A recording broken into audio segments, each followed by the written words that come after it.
All right. You see this right here? This right here is a baby mitten.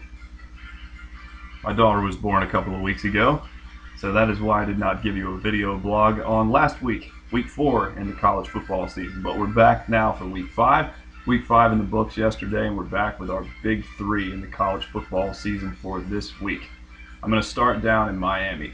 Miami's football team, the U, had a very, very good win yesterday against the North Carolina State team that turned the ball over a lot and made a lot of mistakes. North Carolina State came down to Miami and really gave the Hurricanes a fit, but the Hurricanes pulled it off. Good win. Brings the Miami Hurricanes to 4-1. The problem and the big point from that game is that if you looked into the stands, about the only orange you saw was from the color of the seats in the stadium. There was nobody there. I bet there were more people in my hometown of 22,000 people watching on ESPNU than there actually were at that game. And it's a sad state of affairs for Miami football. Al Golden's doing a good job down there. I think he'll eventually get them back to where they want to be. But there's not going to be much of their fan base around to say that they actually saw that progression live and in the stadium. And that's unfortunate. Teams like that down in Miami, over in USC, support your teams. You know, the college football world is very big right now. There are teams out there whose programs are down. My Notre Dame Fighting Irish for much of the last decade have been among them, but every weekend, 80,000 people pack Notre Dame Stadium. Where are the fans, USC and Miami? When your team is not great, you're not there. That's unfortunate. College football is a lot bigger than just wins and losses. Wins matter, but you know what? It's a heck of a lot better to be able to say, you know what, I supported my team through the down times and saw them rise back up to the top. Speaking of teams that are rising back up to the top, every team in the Big Ten Conference is trying to get back to that point of prominence. The Big Ten Conference back in the 2006 National Championship game when Ohio State came in heavily favored but got rocked by the University of Florida. Ever since that point, the Big Ten Conference has come into each and every season having to answer the question, are they elite anymore? Well, the answer through the first part of the 2012 season is clearly no. They are at best the 4th best conference. You could make an argument that the ACC is a better conference as well. I would say that they're the 5th best conference. Now, they're loaded with tradition. They're loaded with perennial powerhouses from years past and in modern times with teams like Wisconsin. But what they are not is elite right now.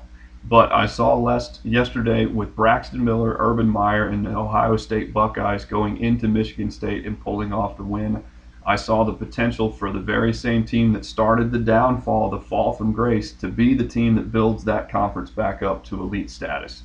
Ohio State won't be able to play in a bowl game this year, but they will be back.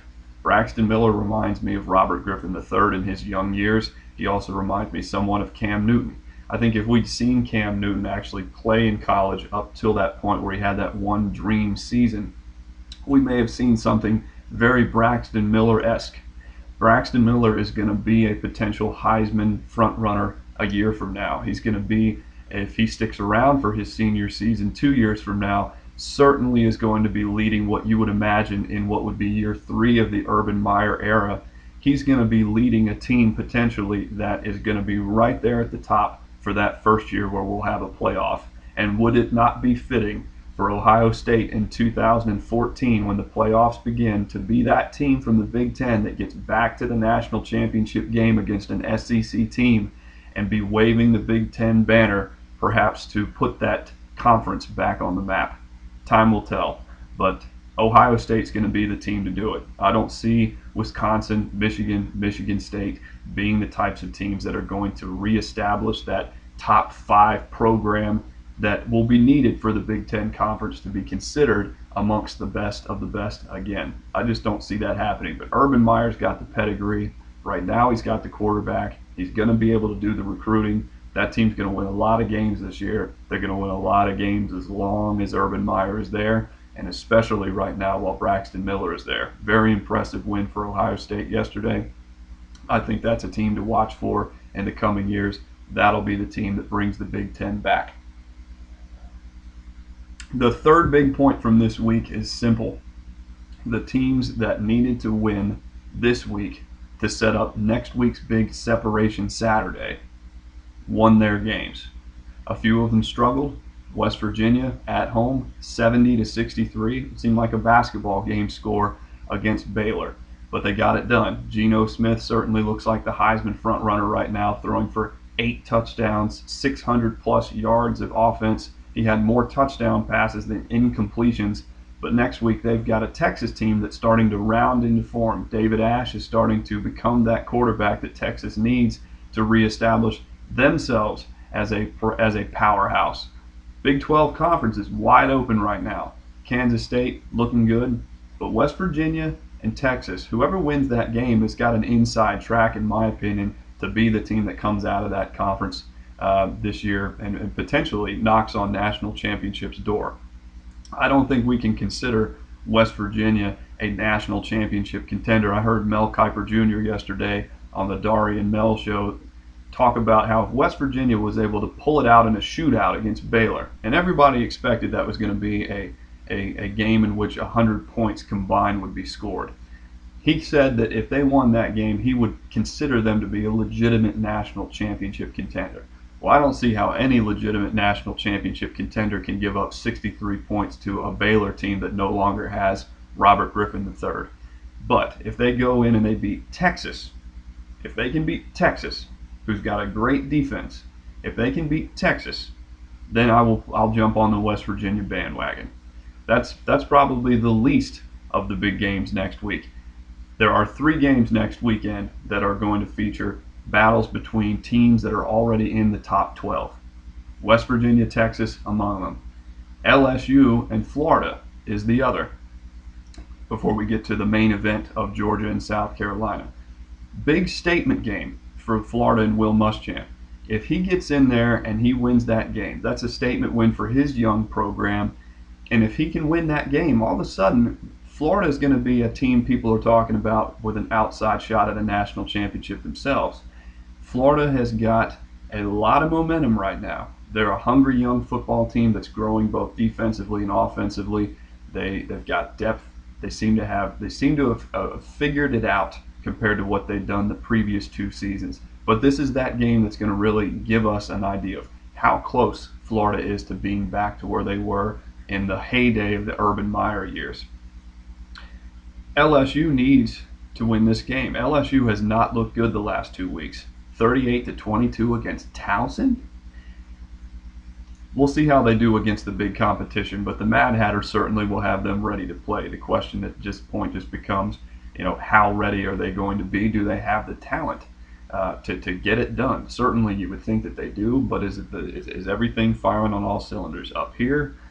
What's the story with LSU? We're going to find out next weekend. But the big main event next week is certainly Georgia and South Carolina. South Carolina, Steve Spurrier's team is really looking like that. It's looking like they've got it all figured out for the first time. Last year they had struggles on offense, even though they had a great defense. Now it would appear that they've got both facets of the game down to a science. Offensively, Connor Shaw is playing great. He's played great the last 2 weeks. His completion percentage the last 2 weeks has got to be well above 80%. Marcus Lattimore running the football, and now they've got their defense is still just as good as it has been in a long time. Last year's defense was great. This year's defense looks just as good in a lot of ways. But next week is the big test. Georgia comes to town, night game, under the lights. Georgia is a good football team. Their defense played horribly yesterday, and they turned the ball over in some key situations. Perhaps they were just looking ahead. Time will tell, but South Carolina, Georgia is a game that really has a lot of national implications because one of those teams is going to get knocked out and their dreams of a national championship are going to be over. Georgia and South Carolina is going to define the season in many ways for the SEC East. Florida certainly going to be a team that makes some noise there, but Georgia and South Carolina really seem to be the cream of the crop in the SEC East. If Georgia or South Carolina comes away with a statement win, then the hype surrounding that team is going to be through the roof as we get towards the SEC championship game with a likely date against Alabama. Alabama still looking as great as always, but The real thing about Alabama this year is everyone's talking about LSU Alabama in November being the biggest game of the year in the SEC, and it may very well be. But I think that if Georgia and South Carolina produce the game that I think they're going to, that could end up being the game that we all look back on at season's end and say, wow, that was the defining game of the SEC season. Alabama's not invincible. Georgia or South Carolina have the ability to go in next weekend and prove to the entire country that one of those two teams is on their level and ready to compete. That'll do it for this week's Big Three in college football. We'll be back for a thorough analysis of next week's Separation Saturday next Sunday. Thanks.